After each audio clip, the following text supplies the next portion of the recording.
A solid lead ball traveling at 1,000 feet per second strikes a thick steel chest plate.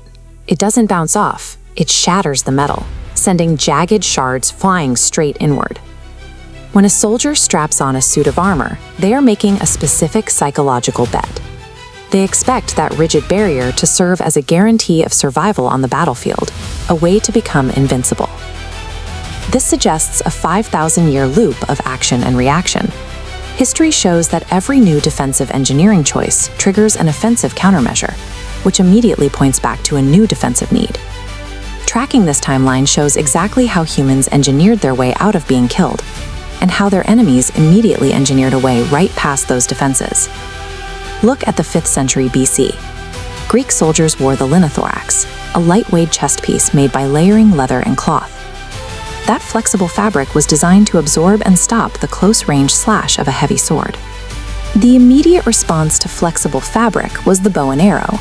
Instead of a wide, slashing blade, the arrow concentrated all its kinetic energy into a tiny point, piercing the soft layers. This image shows the Greek response, the bronze muscle cuirass.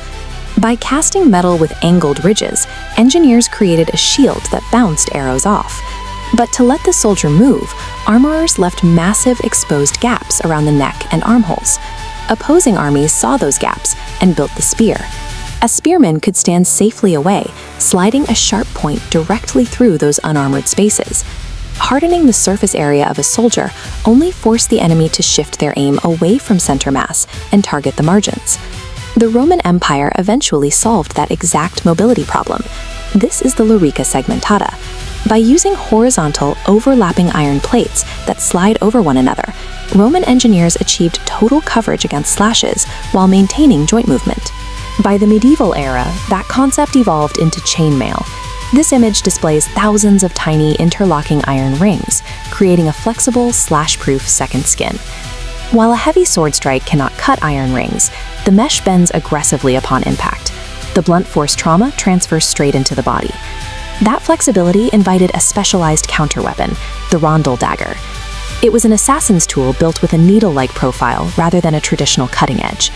Engineers designed the dagger to bypass the iron without breaking it. The conical blade slides precisely through the inner diameter of a single iron ring, widening the hole and piercing the wearer. When armor becomes immune to broad force, weapons evolve to become surgical precision tools. Armorers responded by hiding heavy protection. This is 14th century brigandine armor. Notice the red fabric torso. Those visible rivets indicate heavy, solid steel plates anchored tightly underneath. Then came a significant defensive innovation: Gothic plate armor. Blacksmiths designed up to 4 inches of entirely empty space between the rigid outer steel shell and the human chest inside. That spatial gap functioned as a shock absorber. A knight encased in plate armor could shrug off standard swords, arrows, and heavy crossbow bolts. The kinetic countermeasure designed to pierce this defense was a weapon called the crow's beak hammer. The hammer utilized a long swing radius to generate wide momentum. Upon impact, all of that blunt kinetic energy was forced into a single point. The resulting pressure punctured the outer steel and crossed the 4-inch void. Defeating the strongest physical defense required packing maximum kinetic trauma into a microscopic impact zone. Just as metal armor reached its structural limit, weapons engineers moved away from human muscle power. This is the mechanical lock and flint of an early musket, a machine driven by chemical ignition. Black powder propelled a lead ball with such high velocity that thick steel plates suddenly offered little protection.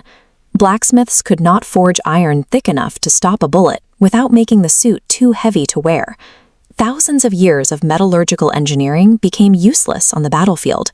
Chemical ignition moved the focus away from human strength. It turned the battlefield into a contest of chemical physics. We see this cycle continue today. Look at this modern plate carrier vest. Contemporary soldiers rely on advanced ceramics and tightly woven Kevlar designed to physically catch and stop high-velocity bullets. And immediately, weapons design adjusted. This image shows the barrel and sight line of a modern AR-15, a rifle built for sustained, highly accurate, concentrated fire. Even modern ballistic plates fail if they are hit repeatedly in the same spot. Under extreme tension, the Kevlar weave behind the plate snaps apart, proving that the armor is still vulnerable. There is no such thing as a suit of armor that provides permanent safety. Strapping a plate to your chest is simply placing a temporary, calculated bet against the inevitable advancement of weapons technology.